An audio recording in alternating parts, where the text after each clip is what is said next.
3 መስከረም 2008 ምሸት ፓርት ኤንግል ተባለ ወዲ 21 ዓመት መንእሰይ ቢራ ሒዙ ምስ ኣፍቃሪቱ ኣብ ሳሎን ኮፍ ኢሉ ቴሌቪዥን እናረኣየ ከሎ ማዕጾ ገዝኡ ሃንደበት ተኳዕኳዐ።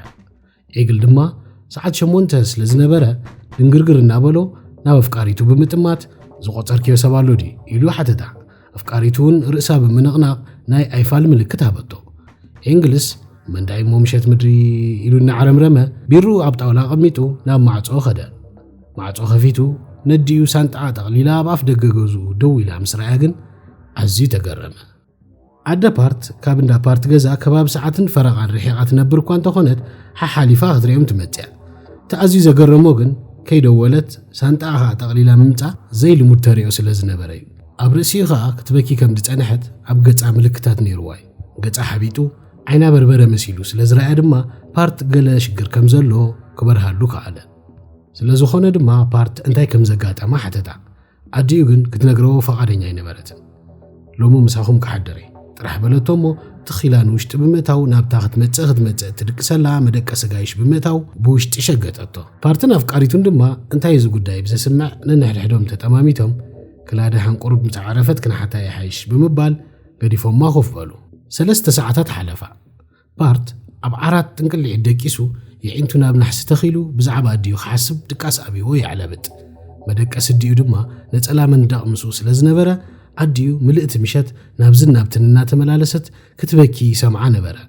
ፓርት ወላ እኳ እንታይ ከም ዝኾነት ክፈልጥ ተዘይከኣለ እዚ ጉዳይ እዚ ምስ ኣቡኡ ምትሓዝ ከም ዘለዎ ውሽጡ ይነግሮ ነበረ። ወለዲ ፓርት ኣዝዩ ዝተሓላለኸ ዝምድና እዩ ዘለዎ። ቅድሚ 10ታት ዓመታት ካብ ሂንዲ ናብ ኣሜሪካ ዝመጹ ስደተኛታት እዮም ዝነበሩ። ናብሮኦም ኣብ ፔንሲልቬንያ ዝተባህለ ግዛኣት ናይ ኣሜሪካ ኣጣይሶም ድማ 2 ቆልዑት ወለዱ። ፓርትን ሓፍቱን ማለት እዩ። ኣቦ ፓርት ኣሩን ኩማር ኣብ ቦይንግ ዝተባህለ ዓብ ትካል መፍረይ ነፈርቲ ከም ኢንጂነር ኮይኑ ክሰርሕ ከሎ ኣዲኡ ድማ ኣብ ትሕቲ ጽላል 7-11 ፍራንቻይዝ ድጥርነፍ ሓደ ሱፐርማርኬት ትውነን። ብመሰረቱ እዞም ስድራ እዚኦም ሓንቲ ከይሓዙ ንስደት ወፂኦም ደም ርሂፆም ኣብ ዓብ ደረጃ ብምብጻሕ ነቲ ብልምዲ ኣሜሪካን ድሪም ብዝብል ሓረግ ዝግለጽ ናብራ ክውንኑ ዝበቕዑ ኣብነታውያን ስድራ እዮም። ስለ ዝኾነ እምበኣር ፓርት ስድሩ ናብዚ ደረጃ ንኽበጽሑ ዘሕለፍዎ ከርተትን መከራን ኣብ ግምት ብምእታው ወለዱ ኣዝዮም ክፋቐሩን ክፋተውን እዩ ዘስተውዕል ነይሩ። ሰባት ኣብ ግዜ ሽግርን ፀበባን ማዕረኽ እንደይ ከም ዝቀራረቡ ኩላትና ንፈልጦ ሓቂ እዩ። ስድራ ፓርት እውን ካብዚ ዝፍለ ታሪኽ ኣይነበሮምን። እዚ ግን ስጋብ መወዳእታ ይቀጸለን። ኣደ ፓርት ሰብኣያ ኣሩን ምስ ካልእ ሰበይቲ ርክብ ከም ዝጀመረ ብመርትዖ ሓዘቶ። ኣሩን ኩማር እውን ብተግባሩ ተጣዒሱ ካልኣይ ግዜ ከም ዘይደግም ቃል ኣትዩ ይቕሬታ ሓተቶሞ ሰበይቱ ድማ ይቕሬታ ገበረትሉ። ይኹን እምበር ሓዳራ ከይትብትን ስድራውን ፋሕፋሕ ከይተብል ኢላ ደኣ እምበር ከም ቀደማ ካብ ልባ ክትኣምኖ ከም ዘይትኽእልሲ ይርዳኣ ነይሩ እዩ። ክንዲ ዝኾነ ድማ ንፓርት ንሰብኣያ ማለት ነብኡ ንኽስለየላ ሓገዝ ሓተተቶሞ ፓርት ድማ ሓንቲ ሶፍትዌር ብምስራሕ ኣብ ናይ ኣቡኡ ኮምፒተር ፀዓና። እዛ ሶፍትዌር እዚኣ ድማ ንፓርት ነታ ናይ ኣቡኡ ኮምፒተር ኣብ ገዝኡ ኮይኑ ብናቱ ኮምፒተር ንኽቆፃፀራን እንታይ ይገብር ከም ዘለዎ ንኽርእን ትሕግዞ። ብኸምዚ መገዲ ድማ ኣደ ፓርት ንሰብኣያ ኣሩን ኩማር ክትስልዮም ክትከታተሎን ጀመረት። ፓርት ነዚ ክገብር ከሎ ጽቡቕ ስምዖ ኣይነበረን። ምኽንያቱ ኣብ መንጎ ወለዱ ኣትዩ ናይ ሓደዮም ፀጋዒ ብመሓዝ ነቲ ሓደ ኣሐጒሱ ነቲ ሓደ ክሓርቕ ይደሊ ስለ ዘይነበረ ተኾነ ግን ኣዲኡ እዚ እንተዘይገይሩ ኩሉ ረሲዓ ንቕድሚት ክትጓዓዝ ከም ዘይትኽእል ስለ ዝተረድኦ ዘለዎ ኣማራፂ ነዲኡ ምስማዕ ጥራሕ ኮይኑ ረኸቦ። ብተወሳኺ እውን ኣብዚ ጉዳይ ዝተበዳሊት ኣዲኡ ስለ ዝነበረት እታ ስድራ ከም ቀደማ ብሰላም ክትቅጽል ኣዲኡ ሓደ ተወሳኺ መተኣማመኒት ሕጃ ክደሊ ንቡር ኮይኑ ተሰምዖ። ሕጂ ድማ ኣብዛ ምሸት እዚኣ ኣብ ዓራቱ ኮይኑ ኣዲኡ ኔው ነጀው እናበለት ክትበኪ ምስ ሰምዓ ኣብ ኮምፒተር ናይ ሰብኣያ ናይ ኣቡኡ ማለት እዩ ገለ ነገር ረኺባዱ ትኸውን። ሕጂ ምስ ካልእ ሰበይቲ ክትፀሓሕፍ ድያ ሒዛቶ እናበለ ክሓስብ ጀመረ። ጸኒሑ እውን ኣብቲ ኣዲኡ ዝነበረቶ ክፍሊ ብጀካ ብኽያት ካልእ ድምፂ ክሰምዕ ጀመረ። መጀመርታ ኣዲኡ በይና ትዛረብ እንተተፍትፍን ዘላ እኳ መሲልዎ እንተነበረ ድሒሩ ግን ኣዲኡ ምስ ካልእ ሰብ ቴሌፎን ትዛረብ ከም ዘላ ተረድኦ። ምእንቲ ርእሱ እውን ድቃስ ኣብይዎ ስለ ዝነበረ ድማ ነዲኡ ዘጋጠማ ነገር ንኽፈልጥ ክትጸናጸና ወሰነ። ካብ ዓራቱ ብምውራድ ድማ ናብቲ ነፀላ መንደቕ ናይ መደቀሲ ክፍሎም ብምኻድ እዝኑ ኣብ መንደቕ ለጢፉ ክትጸናጸና ጀመረ እሞ ዝዛረቦ ዝነበረት ዘረባ ብንጹር ክሰምዖ ከኣለ። ፓርት እቲ ኣዲኡ ትብሎ ዝነበረት ነገር ምስ ሰምዐ ኣዝዩ ካብ ትፅቢቱ ወፃኢ ነበረ እሞ እዛኑ ከኣምን ኣይከኣለን። ኣዲኡ ምስ መን ትዛረብ ከም ዝነበረት እኳ ተዘይፈለጠ ትትብሎ ዝነበረት ግን ኣሩን ኩማር ሰብኣያ ናይ 3.6 ሚልዮን ዶላር ኢንሹራንስ ፖሊሲ ብሽም ሰበይቱን ክልተ ደቁን ከም ዝኣተወ ያትዛረብ ነይራ። እዚ ማለት ድማ ብሽም ፓርት ሓፍቲ ፓርት ከምኡን ኣደ ፓርት ማለት እዩ። ኢንሹራንስ ፖሊሲ ምእታው ማለት ብሕፅር ዝበለ ንኣብነት ኣቦኻ ብሽምካ ኢንሹራንስ ተዳኣት እዩ እሞ ንስኻ ኸ እንተ ሞይትካ ትትካል ኢንሹራንስ ነቦኻ ከከም ስምምዖም ገንዘብ ይኸፍሎ ማለት እዩ።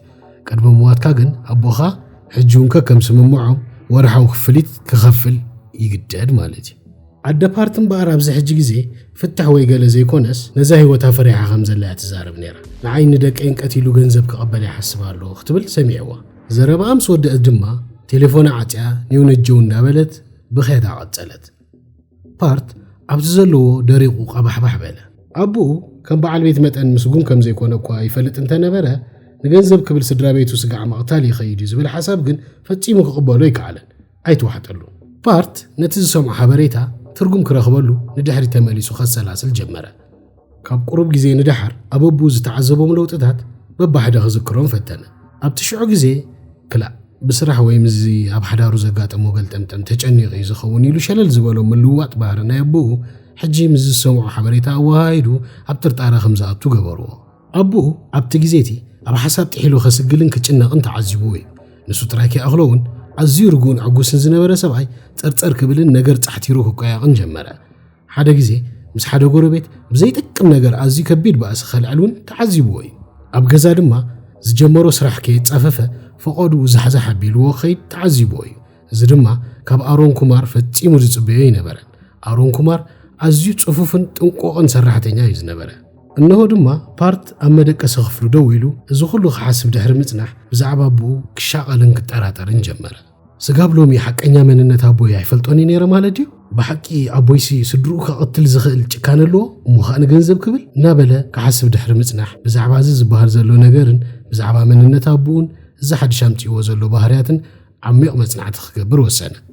ፓርት ካብ መደቀሲኡ ብምውፃእ ናብቲ ላፕቶፕ ዝነበረቶ ክሽነ ብምኻድ ብውሽጡ ኣዲኡ ትብሎ ዝነበረት ኩሉ ካብ ፍርሒ ዝተበገሰ ሃጠው ቀጠው ክኾነሉ እናተመነየ ነታ ነብኡ ክስሌላ ኢሉ ዝፀዓና ሶፍትዌር ከፈታ። ነታ ሶፍትዌር ከፊቱ ክፍትሽ ምስ ጀመረ ዝረኸቦ ነገር ግን ኣዲኡ ትብሎ ዝነበረት ሓቂ ጥራሕ ዘይኮነስ ካብኡ ዝኸፍእ ካልእ ነገራት እውን ይካየድ ከም ዘሎ ዘተንቢዩ ዝነበረ። ኣብቲ ኮምፒተር ኣቡኡ ብሽም ሓፍቱን ብሽም ኣዲኡን ዘውፅኦ ናይ ሚልዮናት ዶላራት ውዕል ናይ ኢንሹራንስ ጥራሕ ደይኮነ ካልእ ዝተፈላለዩ ፌክ ፓስፖርት ንኸውፅእ ዝሕግዝዎ ዶኩሜንታትን ፎርምታትን እውን ኣብኡ ረኸበ። እዚ ማለት ድማ ዝተፈላለዩ ኣፕሊኬሽናት ወይ ፎርምታት ስእሊ ናይ ኣቡኡ ዝሓዘ ግን ከዓ ዝተፈላለዩ ኣሽማት ዝተጻሕፎ ናይ ፓስፖርት መሕተቲ ኣፕሊኬሽን ረኺቡ ማለት እዩ። እዝን ወድዝን ፓርት ኣቡኡ ንዕኡን ንስድሩን ቀቲሉ ሚልዮናት ናይ ኢንሹራንስ ገንዘብ ተቐቢሉ ፌክ ፓስፖርት ገይሩ ዓዲ ቀይሩ ክነብር ይዳሎ ከም ዘሎ ንኽሓስብ ኣገደዶ። ንዝቐፀላ መዓልታት ኣደ ፓርት ምስ ፓርት እኳ እንተቐነየት ካብታ መደቀሲት ክፍላ ግን ሰሓቲ ጥራሓ ትወፅእ ነበረት። ኣብተን ትወፀለን ኣጋጣሚታት ድማ ፓርት ናብ ኣቕርብ ኢሉ እንታይ ከም ዘጋጠማ ክሓታ ይፍትን ነበረ። ኣዲኡ ግን ወላ ሓንቲ ክዛረበሉ ይደልን ብምባል ተመሊሳ ናብ መደቀሲያ ብምእታው ማዕፁኣ ተዓፁ ነበረት። ድሕሪ ዝኹሉ ኩነታት ሓደ መዓልቲ ፓርት ናብ መደቀሲ ዲኡ ኸይዱ ኳዕኳሕ እሞ ኣዲኡ መፅያ ምስ ከፈተቶ ቅድሚ ዝኾነ ይኹን ዘረባ ምጅማራን ንዑ ምስ ጓጓን ኣደ ኩሉ ትዛረብዮ ዝነበርክ ሰሚዐየ ኩሉ እቲ ኢሜይላት ናይ ባባ ድማ ርእየ ስለዚ ቅድሚ ዝኾነ ይኹን ምዃኑ እንታይ ክንገብር ከም ዘለና ክንዘራረብ ኣለና ብምባል ደው ኣበላ። ኣዲኡ እውን ነዚ ምስ ሰምዐት ንውሽጢ ክኣቱ ነገረቶ እሞ ኮፍ ኢሎም ተዘራረቡ። ብዛዕባ እሳ ትፈልጦ ጥራሕ ደይኮነ እሳ ዘይትፈልጦ እሱ ዝፈልጦ ብዛዕባ ፓስፖርትታትን ዝተፈላለዩ ዶኩሜንታትን ድማ ነገራ። ሰብኣያ ንዑ ኣቡኡ ማለት እዩ ንኹሎም ቀቲሉ ዓዲ ቀይር ይዳሎ ከም ዘሎ ድማ ርግፀኛ ኮይኑ ብርሃላ። ድሕሪ ናይ ሰዓታት ምይይጥ ድማ ፓርት እቲ ኩሉ ጭብጥታት ሒዙ ናብ ፖሊስ ብምኻድ ክሕብር ኣብ ስምምዕ በፅሑ። ንፅባሒቱ ፓርት ነቲ መርትዖ ዝበሎ ዶኩሜንታት ኩሉ ጠርኒፉ ውሽጡ ብፍርሕ እንዳተሓመሰ ናብ እንዳ ፖሊስ ከደ። ኣብቲ እንዳ ፖሊስ ዝረኸቦ ግብረ መልሲ ግን ከም ትፅቢቱ ይነበረ። እቲ ዘዘራረቦ ፖሊስ ነቲ ወረቓቕቲ ድሕሪ ምርኣይ ዝሓወይ እዚ ወረቓቕቲ እዚ ወላ ሓንቲ ገበን የብሉን ኩሉ ሰብ ብስም ስድራ ቤቱን ብሽሙን ኢንሹራንስ ከውፅእ መሰሉ እዩ። ኣቦኻ ድማ ብሽምኩም ጥራይ ዘይኮነ ብሽሙን ኢንሹራንስ ኣትዩ ዘሎ። ኣብቲ ናቱ ኢንሹራንስ ድማ ንሱ እንተሞይቱ እቲ ገንዘብ ንዓኹም ክወሃብ ይፈሪሙልኩም ዘሎ። ስለዚ ኣቦኻ በዚ ተግባሩ ሓላፍነታዊ ኣቦ ደኣ እምበር ገበነኛ ክበሃል ኣይከኣልን እዩ በሎ። ብዛዕባ እዚ ናይ ፓስፖርት ድማ ስጋዕ ናብ ኢሚግሬሽን ይእትዩ ብወግዕ ፓስፖርት ዘይሓተተ ብገበን ካሕትቶ ዝኽእል ሕጊ ከምዘየላ ሓበሮ ማንም ሰብ ፎርም ናይ ፓስፖርት ወሲዱ ከም ድላዩ ገይሩ ክመልኦ ይኽእል እዩ በቲ ፎርም ገይሩ ናብ ኢሚግሬሽን ብምኻድ ብወግዕ ፓስፖርት ምዝሓትት እዩ ግን ገበነኛ ዝኸውን እምበር ካብኡ ወፃኢ ኣብ ገዝኡ ድላይ ክገብር ከም ዝኽእል ሓበሮ ስለዚ በዚ ሒዝካዮ ዘለኻ ዶክመንትን መርትዖን ወላ ሓንቲ ክንሕግዘካ ይንኽእልን ኢና ብምባል ንገዝኡ ኣፋንዎ ፓርቲ ድማ ናብ ገዝኡ ብምኻድ ነዲኡት ዝተባሃለ ኩሉ ነገር እሞ ክገብርዎ ዝኽእሉ ነገር ስለ ዘይነበረ ስቕ ኢሎም ነብኦም ምክትታል ጥራሕ ቀጸሉ ኣብ ዝቐጸለ መዓልታት ፓርትና ዲዩን ኣብ ገዛ ኮፍ ኢሎም ላፕቶፖም ብምኽፋት ንኣሩን ኩማር ምክትታል ተተሓሕዝዎ እንተኾነ ግን ኣሩን ኩማር ኣብ ኮምፒውተሩ ንቡር ንጥፈታት ተዘይኮይኑ ካልእ ካሕትቶ ይኹን ከጠርጥሮ ዝኽእል ነገራት ክጥቀም ኣይተረኣየን እዚ ኸያኽሎ ድማ ናብ ሰበይቱ ኣደ ፓርት ደው ኢሉ መዓስ ንገዛ ከም እትምለስ ሓተታ ኣደ ፓርት ድማ ምስ ፓርት ቁሩብ ከቐንየ በለጦ ኣሩን ኩማር ድማ በዚ መልሲ እዚ ኸይሓረቐ ሕዲ ኢሉ ሕራይ ፀገም የለን ኢሉ ቴሌፎን ዓፅዋ ፓርትና ዲኡን እውን ብዙሕ ዘይምግዳሱን ሸለል ምባሉን እኳ እንተሕረቖም ዝኾነ ዘጠራጥር ነገር ግን ክረኽቡሉ ይከኣሉን እዚ እናኾነ ድማ ፓርት ናይ ኣሩን ኩማር ኮምፒተር ካብ ምፍተሽ ኣየብኮረን መመሊሱ ድማ ንውሽጢ እናተወ ብዙሕ ዘይፈተሾ ቦታታት ክፍትሽ ጀመረ ኣብ መወዳእታ ድማ ሓደ ሓደሽቲ ነገራት ክረክብ ጀመረ ፓርት ኣብ ኮምፒተር ናይ ኣሩን ምስ ኣብ ሂንዲ ዝርከቡ ሰባት ዝተጻሓሓፉ ኢሜይላት ረኸበ እዚ ኢሜይላት እዚ ድማ ኣሩን ኣብ ገለ ደስ ዘይብል ቢዝነስን ኣጠራጣሪ ንጥፈታትን ኣትዩ ከም ዘሎ ኣብርሃሉ እቲ ኢሜይላት ንጹር ሓበሬታ ዝሓዘ እኳ እንተዘይነበረ ካብቲ ኣብኡ ዘሎ ዝርርባትን ምልልሳትን ግን ኣሩን ምስቶም ሰባት ኣብ ገለ ሽግር ወዲቑ ከም ዘሎ ካብቲ ዝተጻሓሓፉ ጸርፍታትን ፈኸራታትን ክርዳእ ከኣለ እዚ ድማ ንፓርት ከጠራጥሮ ጀመረ ምናልባት ንሱና ዲዩን ጌጋ ርዴት ሒዞም ክኾኑ ከም ዝኽእሉ ሓሰበ ምናልባት ኣሩን ክቐትለና ደልዩ ዘይኮነስ ንባዕሉ ንዞም ሰባት ኣብ ምጉርፋት ኣትዩ ንህይወትናን ሰጊኡ ክኸውን እዩ ኢሉ እውን ገመተ ብርግጽ እዚ እውን እንተኾነ ጽቡቕ ዜና እኳ ተዘይነበረ ካብቲ ኣቐዲሞም ምስ ኣዲኡ ዝሓሰብዎ ነገራት ብምንጽጻር ግን ፓርትና ዲዩን ቁሩብ እፎይታ ክስምዖም ጀመረ ስለዝኾነ ድማ ኣደ ፓርት ቁሩብ ክትረጋጋእ ጀመረት ኣብ መወዳእታ ድማ ንወዳት ሰናቢታ ምስ ሰብኣያ ኣሩን ክትነብር ናብ ገዛኣ ተመልሰት ፓርቱ እውን እንተኾነ ብዙሕ ዘጨነቕ ነገር የብልናን ኣቦይ ፀገማቱ ባዕሉ ፈቲሑ ህይወትና ናብ ንቡር ክምለስ እዩ ብምባል ክረጋጋእ ጀመረ ይኹን ዳ እምበር መዓልታዊ ናብ ኣዲኡ ደው ኢሉ ድሃይ ካብ ምግባርን ናይ ኣቦኡ ኮምፒተር እናፈተሸ ካብ ምፅንፃንን ኣይዓረፈን እንተኾነ ግን ሕጂ እውን ዝኾነ ይኹን ሓድሽ ነገር ክረክብ ስለዘይከኣለ ብብቑሩብ ሸለል እንዳበሎ ክዛነ ጀመረ ኣብ መስከረም 2008 ማለት 2 ሰሙን ካብታ ኣደ ፓርት ሳንጣ ሒዛ ናብ ገዛ እንዳ ፓርት ዝኸደትላ ምሸት ግን ኩሉ ነገራት ተቐያየረ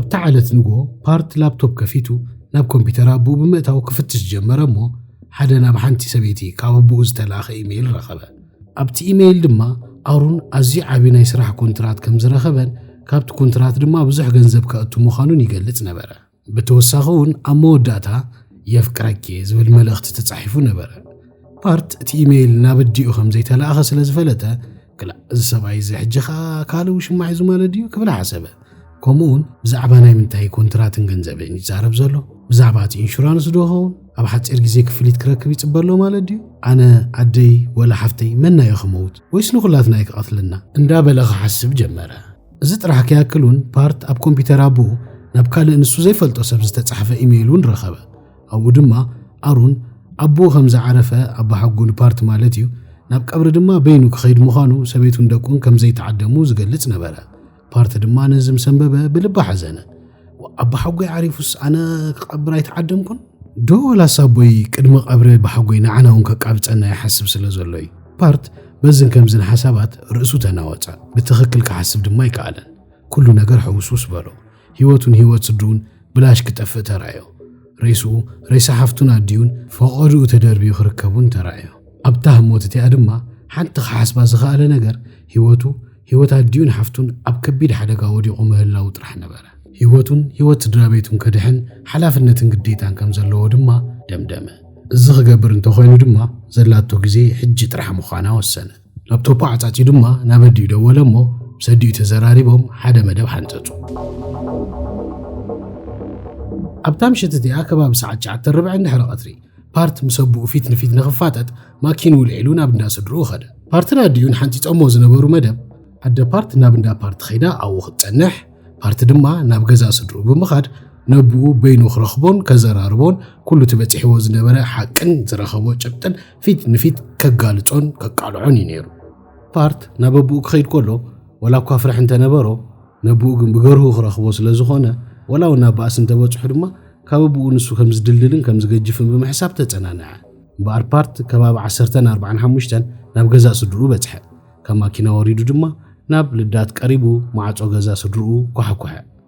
ድሕሪ ገለ ኻሊእታት ኣሩን ኩማር ማዕጾ ገዝኡ ኸፊቱ ተቐልቀለ እሞ ንወድኡ ምሸት ምድሪ ኣብ ኣፍ ደገ ገዝኡ ምስ ረኣዮ ድንግርግር በሎ። ፓርት ግን ንኽዛረብ እኳ ዕድል ከይሃቦ ብነድሪ ክንዘራርብ ደልየ ኣለኹ ብምባል ጎኒፅዎ ንውሽጢ ኣተወ።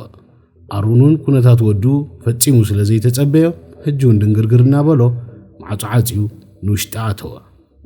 ኣብ ውሽጢ ድማ ፓርት ኣብ ማእኸል ተገቲሩ ክጽበዮ ጸኒሑ ትኽ ኢሉ ናብኡ ብምጽጋዕ ኣብ ኣፉ ተወቲፉ ስማዕ ኩሉ ዝኣለምካዮ ኩሉ ክትገብሮ ተሓስብ ዘለኻ ምስ መን ከም ተዘራረብካ ምስ መን ከም ተራኸብካ ምስ መን ድማ እንታይ ከም ተባሃልካ ኩሉ በፂሐዮ ኣለኹ። ሕጂ ድማ ክልተ ምርጫ ኣለዋኻ። ሓደ ከም ቀደምካ ክፉእ ሓሳብካ እንትልምኻን ኣቋሪፅካ ሰበይትኻ እሙን በዓል ቤት ንዓና ንደቅኻ ድማ ውርዞይ ኣቦኾንካ ክትነብር ኢኻ። ዓይፋል ተበልካ ድማ ኩሉ ዘለኒ መርትዖ ናብ ፖሊስ ወሲደ ከኣፍድደካ ትምርጫ ናትካይ በዚልካ በቲ ግን እዚ ትገብሮን ተኸዶን ዘለኻ ካይዳ ኣብዚ ኸብቅዕ ብምባል ሃደዶ። ንገለ ኻሊእታት ድማ ኣቦን ወድን ፊት ንፊት ተፋጢጦም ተጠማመጡ። ሃንደበት ድማ ኣሩን ኩማር ንወዱ ድፍእ ኣቢሉ ብምሕላፍ ብጉያ ናብ መደቀሲኡ ኣተወ። ኣብዚ ቅጽበት እዚ ድማ ፓርት ኣቡኡ ናብ መደቀሲኡ ኸይዱ ሽጉጥ ወይ ገለ ሒዙ ክመጽእ ኢሉ ብምሕሳብ ትርክታ ልቡን ቃዕ ትሃርም ጀመረት። ከይቀደሞ ኸርክቦ ከም ዘለዎ ኣሚኑ ድማ ብጉያ ናብ መደቀሲ ኣቡኡ ስዒብዎ ኣተወ። ናብኡ ምስ ኣተወ ግን ፓርት ኣቡኡ ኣብ ዓራት ኮፍ ኢሉ ናብ ቅድሚኡ እናጠመተ ክትክዝ ተዓዘቦ እሞ ቁሩብ ፍኹስ በሎ። እንታይ ይካየድ ከም ዘሎ ግን ክንጽረሉ ይከኣለን።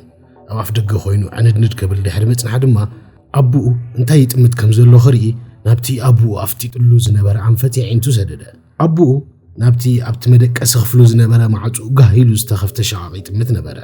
ኣብቲ ውሽጢ ሸቓቕ ድማ ኣብ መሬት ዛሕዛሕ ዝበለ መፋትሕ ናይ ድራውሊኮ መሊኡ ነበረ። ካብዘን ኩለን መፋትሕ ድማ የዒንት ኣቡኡ ኣብታ ዓባይን ከባድን ጅራት ኣቦ ተተኺለን ተዓዘበ። ኣብዛ ግዜ እዚኣ ድማ ፓርት ኣቦይ በዚ ጅራት ኣቦ ገይሩ ድፍእ ከብለኒ ዝሓስብ ዘሎ ክብል ሓሰበ። ንጽባሒቱ ንጎ ኣደ ፓርት ማኪና ገይራ ካብ እንዳ ፓርት ናብ ገዛኣ መጸት። ካብ ማኪና ወሪዳ ድማ ማዕጾ ገዛኣ ኸፊታ ንውሽጢ ኣተወት። ንውሽጢ እቱ ምስ በለት ድማ ድምጻ በሪኻ ኣለኹም ዶ ሰብ ገዛ? መልሲ የለን። ኣደ ፓርት ነብሳ ግንብንብ በላ ቀስና በለት ድማ ንውሽጢ ክትኣቱ ጀመረት። ብፍርሒ ትንፋሳ ቁርጽ እናበላ ነቲ ኮረድዮ ሰንጢቓ ንውሽጢ ኣተወት። ንየማን ገጻ ተጠውያ ድማ ናብቲ ስጋብ ዓንቀሩ ተጋሕቲኑ ዝነበረ መደቀሲኦም ጠመተት። ኣብ ውሽጢ መደቀሲኦም ዝነበረ ነገር ምስ ረኣየት ግን የዒንታ ክትኣምን ኣይከኣለትን። እቲ መንጸፍን መናድቕን ብደም ጨኪዩ ካብ ምሕር ምጭፍጫፍን ምጅፋዓን ምልላይ ስጋዕ ትስእኖ ሕውስውስ ዝበለ ሬሳ ሰብ ድማ ኣብ ማእኸልቲ ደም ተሰጢሑ ነበረ። ኣደ ፓርት ነዚ ምስ ረኣየት ብስምባደ ጎያ ካብቲ ገዛ ብምውፃእ ናብ ፖሊስ ደወለት።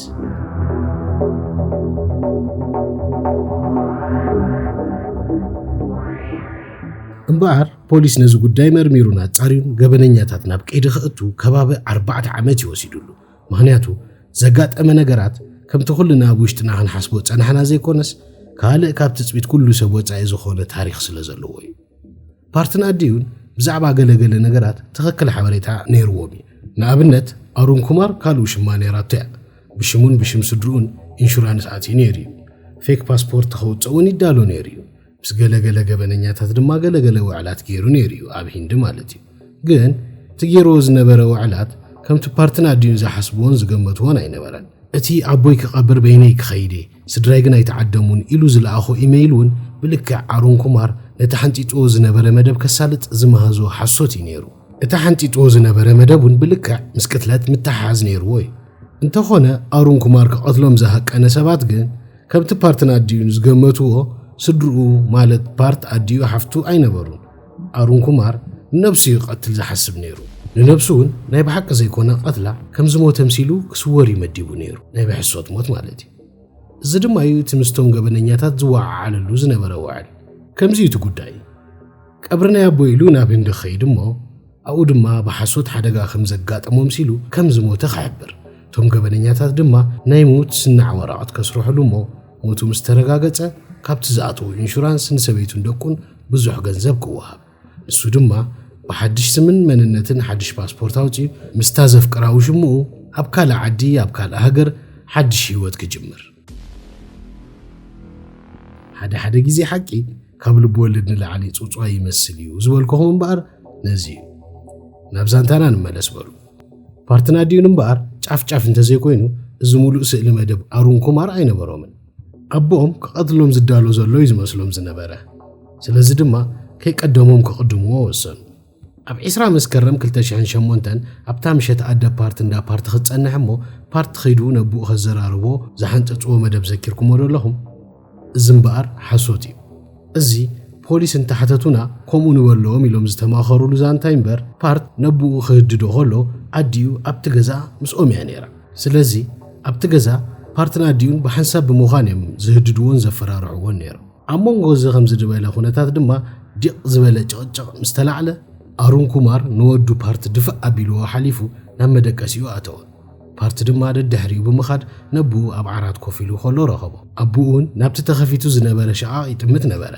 ኣብ ውሽጢ እቲ ሸቓቕ ድማ ጅራት ቦ ነበረ ፓርት ድማ ኣቦይ በዛ ጅራት ቦ ገይሩ ቀትለና ሓስባሎ ከይቀደመኒ ቅድሞ ብምባል ጎዩ ነታ ጅራት ቦ ልዒሉ ነብኡ ጅፋዕ ኣቢሉ ቀተሎ ብድሕሪ እዚ ፓርትና ኣዲዩን ነቲ ከተለልዮ እኳ ፀጋሙ ኮይኑ ዝነበረ ሬሳ ኣሩን ኩማር ኣብ ማእኸል መደቀሲኡ ገዲፎሞ ማኪንኦም ተሰቒሎም ናብ እንዳ ፓርት ብምኻድ ኣብኡ ደቂሶም ሓደሩ ንጎ ድማ ኣዲዩን ፓርት ከምዚ ሓንቲ ዘይትፈልጥ ማኪና ልዒላ ናብ ገዛ ብምኻድ ሬሳ ሰብኣያ ኣብ ገዛ ከም ዝረኸበት ናብ ፖሊስ ደው ኢላ ሓበረት ፖሊስ ምስ መፁ ድማ ከምዚ ሓንቲ ዘይትፈልጥ ብኣውያትን ብኽያትን ዝተቃመመ ድራማ ምስራሕ ቀጸለት እምበኣር ድሕሪ 4 ዓመታት ዝወሰደ መርመራ ሓቂ ክፍለጥ ስለዝተኻለ ፓርትና ኣዲዩን ኣብ ትሕቲ ቀይዳ ኣተው ዝጋዕዛሎም ድማ ፓርትና ኣዲዩን ብሓቂ ኣሩን ኩማር ከቀትለና ዝደለየ ስለዝመሰለና ኢና ቀዲምናዮ ብምባል እዮም ዝመሕሉ ወላታ ጸላም ምሸቱ እንተኾነ ኣሩን ኩማር ጅራቱ ቦ ገይሩ ኻርመኒ ዝዳሎ ዘሎ ስለዝመሰለኒ ነብሰይ ክከላኸል ቀዲመዮ ይብል ፓርት ብዝኾነ ኣብ መወዳእታ ፓርት ኣብ ቤት ፍርዲ ብድንገተኛ ቅትለት ማንስሎተር ተኸሲሱ ገበነኛ ምዃኑ ስለዝኣመነ ን2 ዓመትን 9 ኣዋርሕን ክእሰር ተፈርደ ኣዲዩ ድማ ብውዲት ድንገተኛ ቅትለት ኮንስፒረሲ ቱ ማንስሎተር ተኸሲሳ ገበነኛ ምዃና ስለዝኣመነት ን10 ኣዋርሕ ተፈርደት እምበኣር ክብራትን ክብራንን ተኸታተልቲ ዛ ቻነል እዚ ዝተዋህበ ፍርዲ በዚሕ ዶ ወሒዱ ትብሉ እስከሪእቶኹም ኣብ ቦታ ኮመንት ኣስፍሩልና بتوسخ زلكم ريتون كقربلكم تدليو وزانتان عبوتا كومنت تقدفولي كومون شير لايك اند سبسكرايب مقبار اكفلوني مو حدراهم سميعهم لايك يقبركم ايتوتو ابقى تسالي بخال زانتا سقعنا الرخب سلام عملاخ مساهم يخون